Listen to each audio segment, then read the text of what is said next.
Hello friend, master brain पर आपका welcome. Friends, हम लोग 9th क्लास का सर्किल पढ़ रहे हैं। इसकी थ्योरम 9.11। देखिए क्या स्टेटमेंट है। If the sum of a pair of opposite angle of a quadrilateral is 180 degree, the quadrilateral is cyclic. मतलब आपको एक क्वाड्रिलेटरल गिवन है और क्वाड्रिलेटरल के अपोजिट एंगल का सम 180 डिग्री दिया है, तो आपको ये प्रूव करना है तो क्वाड्रिलेटरल एक साइक्लिक क्वाड्रिलेटरल है। ठीक है, तो देखिए आपको गिवन क्या है कि ए बी सी डी एक साइक्लिक क्वाड्रिलेटरल है, ये आपको ऑलरेडी गिवन है। और जो opposite angle B O D है, इसका सम 180 डिग्री, ये आपको गिवन है। तो आपको ये प्रूव करना है कि ए बी सी डी एक साइक्लिक क्वाड्रिलेटरल होगा। अगर एक क्वाड्रिलेटरल आपको दिया है और उस क्वाड्रिलेटरल में आपको सिर्फ इतना इन्फॉर्मेशन है कि इसके अपोजिट एंगल बी डी का सम 180 डिग्री है, तो आप ये प्रूव करिए कि ये एक साइक्लिक क्वाड्रिलेटरल होगा। ठीक है, तो इसके लिए हमें थोड़ा सा कंस्ट्रक्शन करेंगे हम। देखिए यहाँ पर दो कंडीशन हो सकती है। जो इसका एक पॉइंट डी है, या तो ये सर्किल के अंदर हो सकता है या सर्किल के बाहर हो सकता है। देखो ए बी सी, ये 3 पॉइंट तो सर्किल पर ही है, क्योंकि 3 पॉइंट से एक सर्किल बनाया जा सकता है। तो 3 पॉइंट से हम non collinear point, 3 non collinear point लेके एक सर्किल ड्रॉ कर लेंगे। ठीक है, तो जो इसका थर्ड पॉइंट डी होगा, ये दो कंडीशन हो सकती है, या तो डी इसके सेंटर के सर्किल के अंदर हो सकता है या बाहर हो सकता है। ठीक है, दो कंडीशन हो सकती है, पर हमें ये प्रूव करना है कि ये इसके सेंटर, इसके सरकमफ्रेंस पर ही है, तभी तो ये साइक्लिक क्वाड्रिलेटरल प्रूफ होगा। ठीक है, तो सबसे पहले कंस्ट्रक्शन में आप लिखोगे draw a circle passing through 3 non collinear point A B C D. हाँ, ए बी सी डी से आप एक सर्किल ड्रॉ कर सकते हैं। ठीक है, इसके बाद हम इसका प्रूफ करते हैं। तो सबसे पहले देखिए प्रूफ में हम क्या करेंगे, ये दो कंडीशन बनेंगी, तो ये इन दोनों कंडीशन को हम मेंशन करते हैं। देखो पहली कंडीशन तो ये हो सकती है कि डी इसके अंदर बन जाए, ये कंडीशन हो सकती है। सबसे पहले आप ए बी सी डी एक साइक्लिक क्वाड्रिलेटरल है, पर हम इसको ऐसा मान के चलते हैं, लेट कर लेते हैं कि एक साइक्लिक नहीं है। ठीक है, कॉन्ट्रडिक्शन मेथड से हम इसको सॉल्व करेंगे। तो सबसे आप लेट कर लीजिए, let A B C D is not a cyclic quadrilateral. आप ऐसा मान के चलिए कि ए बी सी डी हमारा एक साइक्लिक क्वाड्रिलेटरल नहीं है।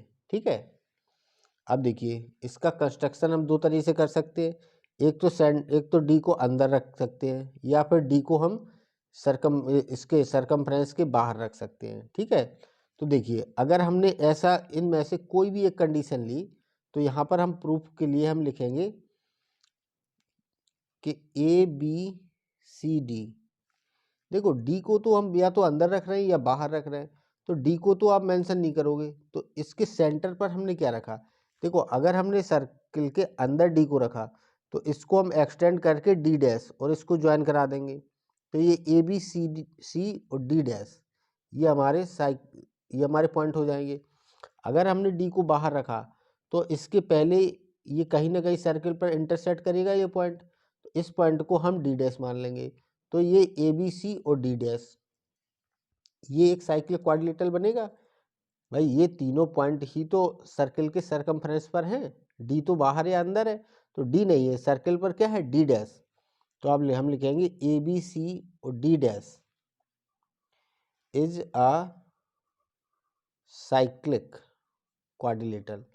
ये हमारा साइक्लिक क्वाड्रिलेटरल है, ए बी सी डी नहीं है। ए बी सी डी को तो हमने एक नॉन साइक्लिक क्वाड्रिलेटरल माना है। ठीक है, तो हमारा साइक्लिक क्वाड्रिलेटरल क्या है, A B C D dash is a cyclic quadrilateral. अगर ये साइक्लिक क्वाड्रिलेटरल है, तो यहाँ से इसके अपोजिट एंगल का सम 180 डिग्री होगा, बिल्कुल होगा। तो आप यहाँ से लिखोगे angle B plus angle D dash, इसका सम 180 डिग्री होगा, बिल्कुल अकॉर्डिंग टू थ्योरम। अभी जो इसके ठीक पहले की हमने 10 पॉइंट, तो ये हम क्यों लिख सकते हैं, इसका रीजन लिख देंगे आप, थ्योरम 9.10। 9.10 में यही बताया गया कि अगर साइक्लिक क्वाड्रिलेटरल है तो अपोजिट एंगल का सम 180 डिग्री होता है। तो इस थ्योरम से हम ये लिख सकते हैं कि इस एंगल का और इस एंगल का सम 180 डिग्री होगा। लेकिन एंगल बी और एंगल डी, इसका सम 180 डिग्री आपको गिवन है। आप गिवन में देखिए ध्यान से, आपको ये बात गिवन है। देखो ये आपको दिख रहा है एंगल बी और एंगल डी का सम 180 डिग्री, ये आपको गिवन है, तो ये हमने गिवन से लिया। ठीक है, अब आप इसमें ध्यान से देखिए, ये भी 180 डिग्री के इक्वल है, ये भी 180 डिग्री के इक्वल है, तो इन दोनों को आप इक्वल रख सकते हैं, बिल्कुल।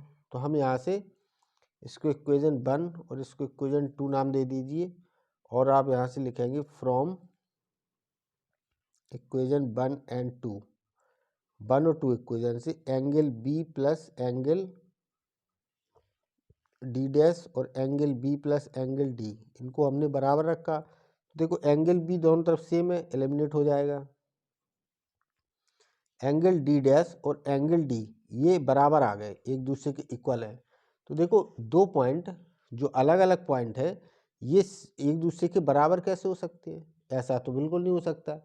ऐसा सिर्फ एक ही कंडीशन में हो सकता है, ये दोनों पॉइंट एक ही जगह पर कोइंसाइड कर जाएं। ठीक है, तो इसका हम जो बोल रहे हैं, इस सब बातों को आप लिखोगे this is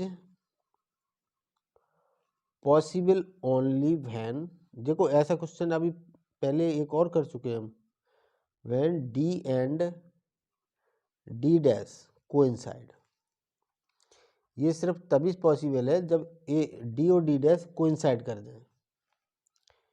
hence D lie on the circle, इसका मतलब डी भी हमारा सर्किल पर लाई कर रहा है।